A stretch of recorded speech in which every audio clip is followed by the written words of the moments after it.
Hi, everyone. Welcome back to Bufnagle the podcast, where we explore entertaining and enlightening discussions of the adventure of life and all things good, from science and technology to history and philosophy to leadership and success.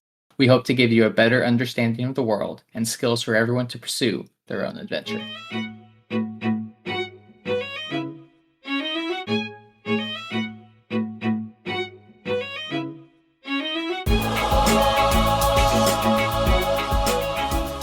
Well, hi, everybody. Welcome back to Bufnagle, the podcast, where we talk about all things good in the pursuit of the adventure of life. I am Rafe, and, happy Tuesday, guys, because it's a Bufnagle Tuesday podcast day for all of you out there, and for me here at the Bufnagle Studios. You guys are the world's greatest listeners. You've made us a global top 10% podcast. As usual, feel free to reach out and contact us at bufnagle@bufnagle.com. Remember, share the love, share the buff, tell a friend to listen, and you will get a free episode. Give us a 5-star review, hit subscribe or like, or whatever you have to do to your podcast player to let us know that you know that the buff is the place to be, and that all your friends should listen as well. Like I said, tell a friend to listen, and you will get a free episode. And somewhere buried in the show notes, you can find a link to buy me a coffee. So, all right. So today is, if things go well, today should be Tuesday, the 5th of May, Cinco de Mayo, as they say in Mexico. It's kind of a fun holiday here as well. But that means summer is approaching. It's on its way, and it's coming up soon. And I wanted to give you guys out there on the buff a little bit of information that you will likely get. Well, like a lot of things here, you will likely only get this information here in the buff. So here it is. Your summer this year will be longer for those of you in the USA than normal.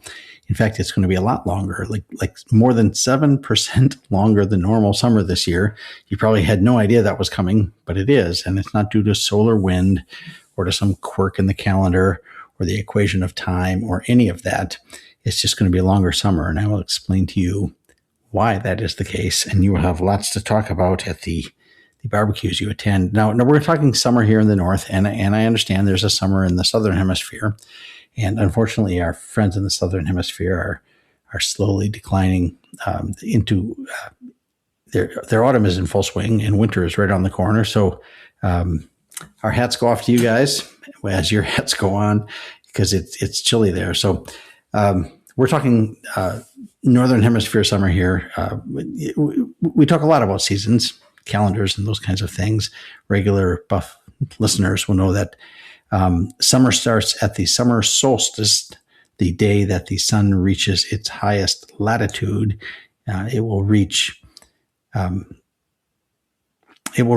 latitude this year on June 21st at 8:24 UTC. Now, like I said, I'm using northern summer, so there will be a similar. We could do a similar calculation that I'm talking about today. We could do that in the southern hemisphere, but it won't work out quite the same, because we're going to have to do some. This is a rather USA centric summer kind of calculation. But if you want to celebrate with us, you should feel free to do such a thing. So the computations are fun regardless. So astronomical summer, like we've always said, goes from June 21st through the autumnal equinox, when the sun crosses the equator and goes over the southern hemisphere. Now, this occurs this year on September 23rd at 4 minutes past midnight UTC. So that's actually 4 minutes after 8 p.m. Eastern time. So it's going to be September 23rd on the September 23rd UTC land over there on the east of the date line, but it's going to be the day before, September 22nd here in the U.S. So for those of you who are writing these things down, either that or you just look it up yourself. Okay, that's okay. You can find these things all over the interwebs. This is a great world we live in. All of this stuff is available. You don't have to rely on Poor Richard's Almanac. So I'm not going to rant about daylight time on this episode. Those of you in different time zones can adjust accordingly to those things. So summer's coming starts mid-June, mid to late June, and it ends mid to late September.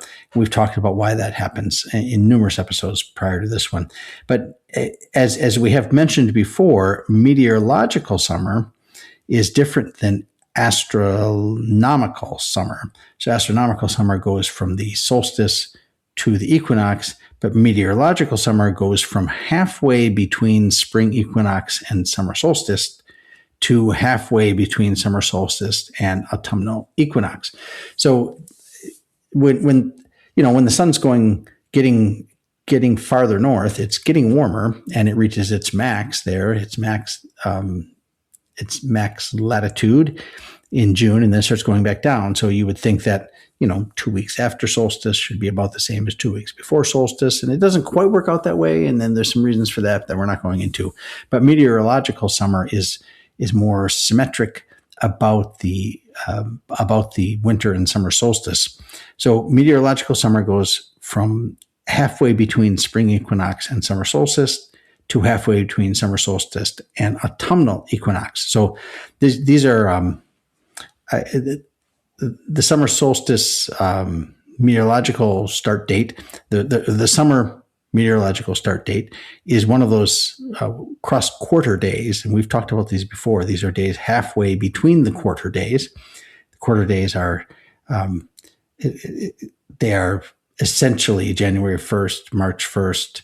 January 1st, April 1st, July 1st, and September 1st, but they're off a little bit from that because of calendaring and holidays and things like that. There are church versions of them. There are local versions of them in all sorts of places, but they pretty much align with the solstices and the equinoxes.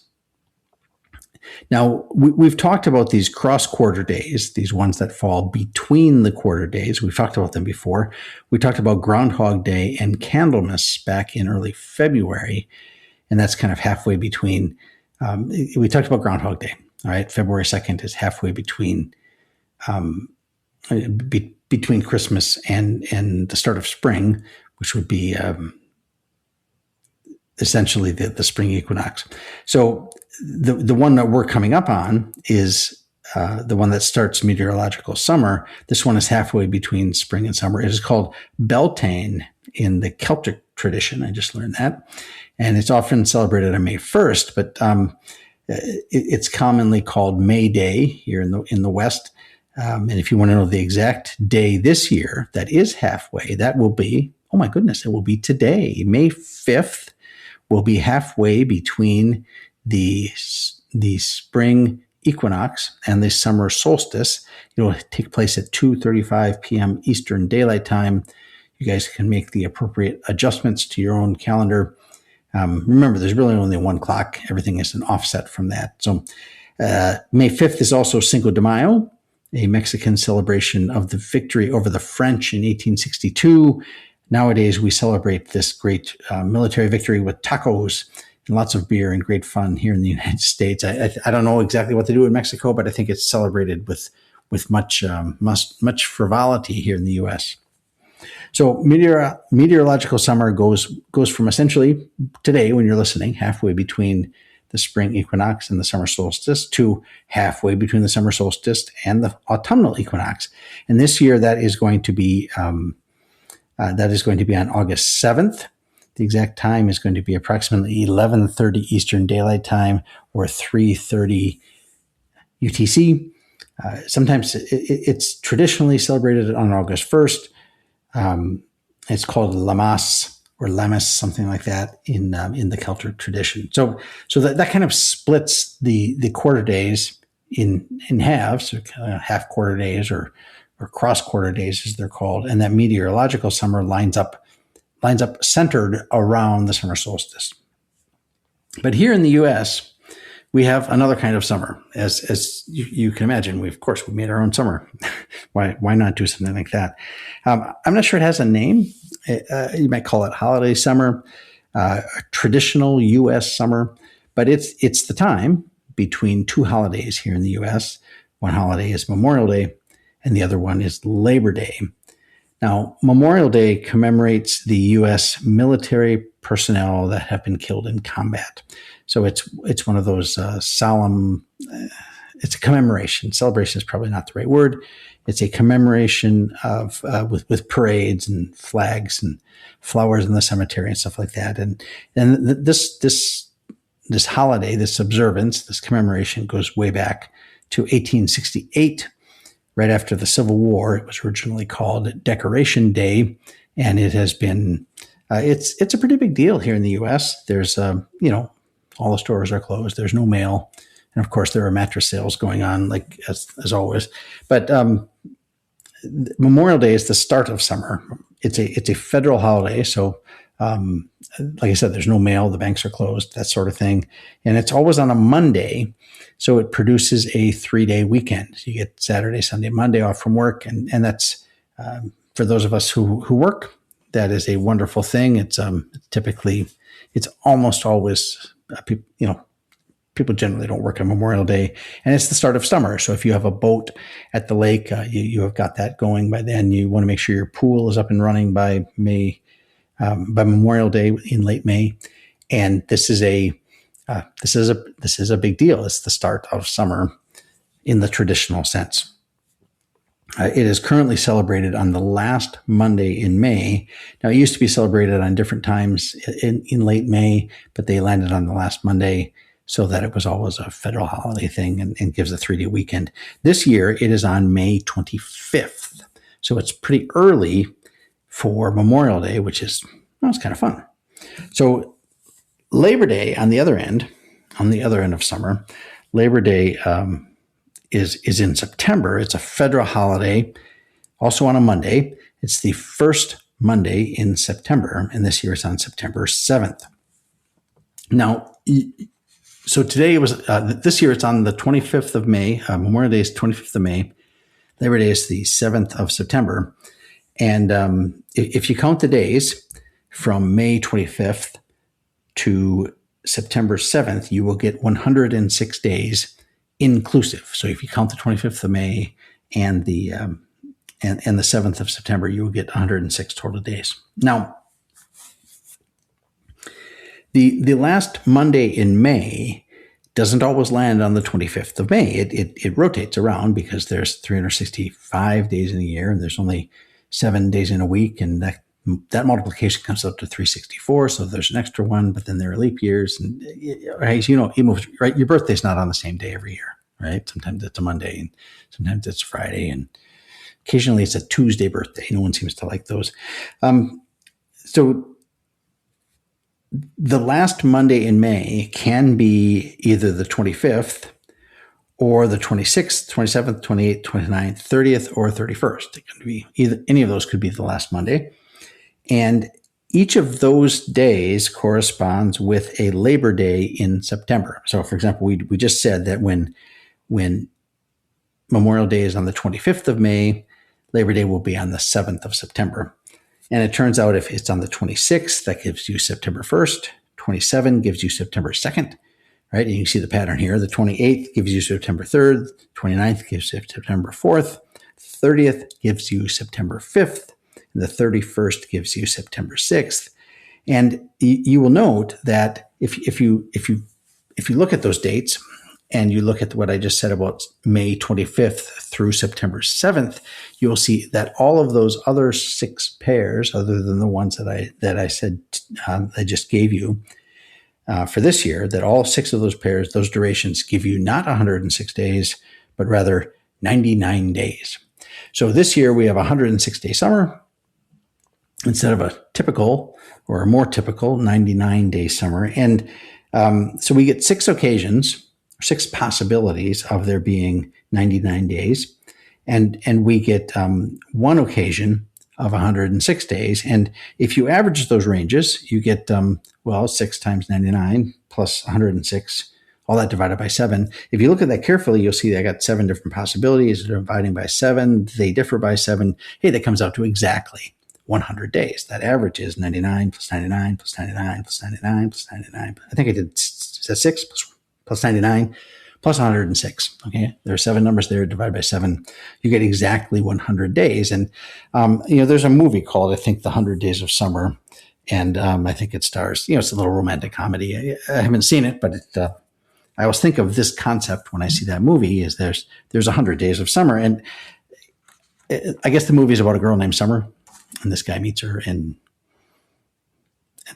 during the summer and 100 days. And okay, but that's that. So this average of 100 days is it's an average, okay, and it's an interesting result because the average is 100 days for summer, but the length of any particular summer is not 100 days. It's either 99 or 106. It's never 100 days. It's either 99 or 106. There's no other option. Now, when I did some of this stuff, I started poking around on the interwebs to make sure I was getting my calculations right. And, I make this mistake all the time because I figure it should be easy for me because we live in this golden age of computers. But I asked there's a button here on my computer. It's for Microsoft Copilot, which is their built-in AI system somewhere. I don't know if it's in the computer or it ought to be in the junk heap because it just gets wrong. It gets it wrong. It gets it right, kind of. And then it got it wrong. And then it got it right. And I said, look, I asked you the same question in two different ways. And one time you got it right. One time you got it wrong. And it said I was computing theoretical distance between Memorial Day and Labor Day. And I was like, what do you mean? That's just silly. And it didn't even do all the theoretical ones, all the different Mondays to all the different Mondays. It didn't do it that way. Right. And I don't know what it's doing. It's embarrassing. Come on. It answered the question, but it wasn't close to right. But it's even worse than that. Okay. So remember, we have 6 different ways to get 99 and one day to get 106. One way to get 106. But there are 97 leap years every 400 years. So we don't get exactly 100 days on average.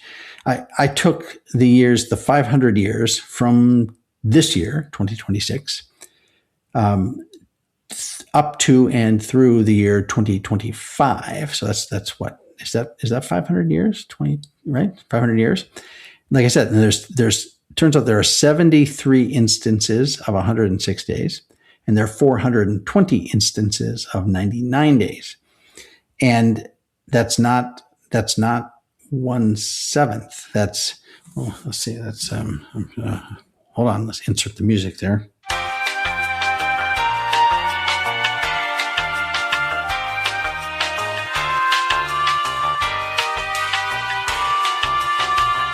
So that during the next 500 years, we're only going to have 73 instances of 106 days. We won't have 7.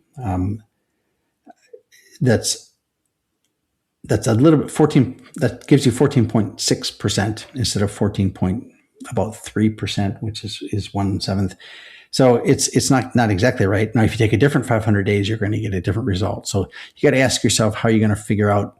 And you can't go all the way back in time and all the way forward in time because Memorial Day didn't exist back then. The calendar changes its shape. Okay, over the next 500 years, we will have 73 instances of 106 days and 427 instances of 99 days. This gives, over those date ranges, an average of 100.022 days every summer. So there's that. Now, like I said, if you do this with an AI thing, you're probably going to screw it up. I got a big argument. I always get an argument with the AI machine because I ask it, why did it make the mistake? And it just says, oh, thank you for finding my mistake and checking it. I'm very grateful. It's funny to me that anybody uses that as a serious tool. So that's how long summer is. It's 100 days. And this year it's 106 instead of 99. On average, it's 100, but it's never 100. It's either 99 or 106. And after this year with 106, it's going to be quite a while. It's going to be, it's in the neighborhood of 8 or 10 years, something like that, before we get another one. You can look it up, look at your next couple calendars. And when you get a Memorial Day on May 25th, you will get a 106-day summer. So there's one more thing, and that 500 years from this year, 500 years from from last year. If you get 500 years, if you count this one all the way through, you will land on the year 2525. And those of you who are my age or older will remember that was a song from about 1969. It was a kind of a dystopia thing about how things are going to be terrible in 2025. And it covers it talks about the year 2025, how bad it's going to be, and 3535, how bad it's going to be. And there's a lot of key changes for dramatic effect. And they get all the way to the year 95 and talk about how it's going to be terrible and no one's going to survive. And it's just going to be a bleak, dusty, terrible place. But, every now and then they'll get a 106-day summer. But you can find that song in the year 2525. You can find that song on the interwebs. You can listen to it and kind of giggle a little bit. But there's a little fun fact here about that song. Interesting fact, I guess, probably not much fun in there because it's kind of sad. The song was produced by one Tommy Alsop. And those of you who know that name will realize he was a guitar player with Buddy Holly and the Crickets, which was a band in the 50s. And in 1959, Tommy Alsop was touring with the band, and Buddy Holly, Richie Valens, and J.P. Richardson were all touring with him. And Alsop lost a coin toss with Valens for one remaining seat on a small airplane that was to take them to their next destination.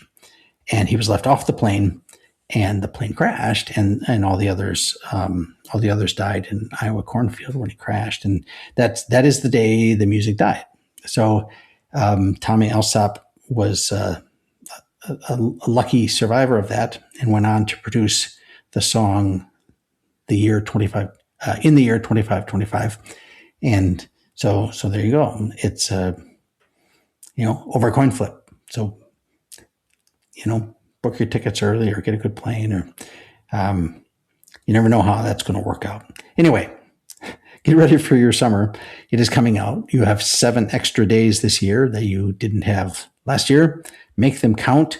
Don't waste them sleeping late. Get up, make hay when the sun shines, and all that stuff. Seek the good, live virtuously, and flourish, and enjoy the adventure of life.